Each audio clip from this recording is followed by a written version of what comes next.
tous et bienvenue sur cette chaîne. On se retrouve aujourd'hui pour le 5e jour des idées menus de cette série Un jour, un menu pour tout le mois d'octobre.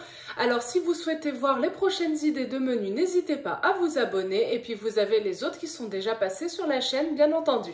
C'est parti, on commence par une salade qui m'a vraiment plu parce qu'elle est très colorée.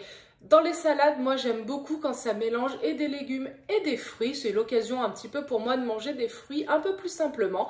Donc on se retrouve avec une salade d'endives, de pommes, de grenades. Vous allez voir, visuellement c'est très coloré, ça donne envie. Et ça met un petit peu de gaieté dans l'assiette. Comme d'habitude, vous avez les liens en description et les photos que je vous ai mises sont issues justement de ces recettes qui ont été publiées par les créateurs.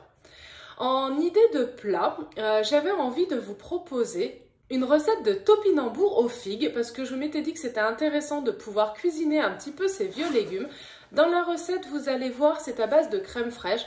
Comme d'habitude, c'est remplaçable très facilement par de la crème de soja si vous le souhaitez et comme ça, ce sera totalement végétal.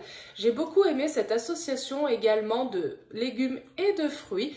Au moins, du coup, on a quelque chose qui est également coloré et qui donne envie avec une petite sauce un petit peu liée.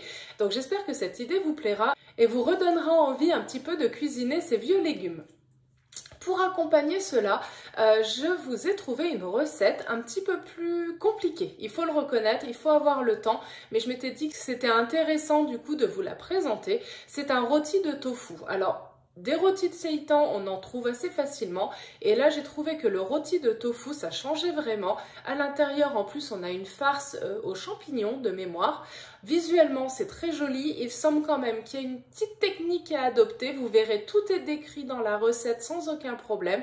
Elle conseille d'utiliser notamment un moule à cake pour que vraiment le rôti se tienne parce qu'à la cuisson, le tofu va se déliter.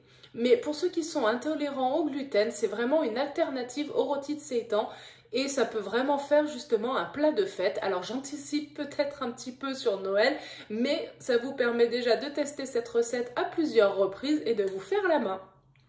Et en dessert, pour rester dans les choses un petit peu marginales, je vous ai trouvé une recette de crème au kaki et à la vanille. Alors, c'est vrai que les kakis, je suis pas sûre qu'ils soient vraiment encore bien mûrs, mais bon, a priori, c'est quand même des fruits du mois d'octobre, donc à voir, peut-être plus de la fin du mois.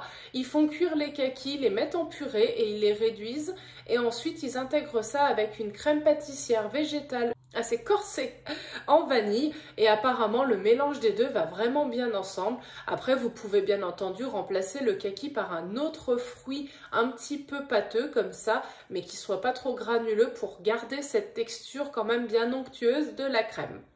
Voilà, j'espère que parmi ces idées, il y en a qui vous font envie et que vous aurez envie de les tester. Je vous souhaite comme d'habitude une très belle journée, prenez soin de vous, bon appétit et à demain. Bye bye.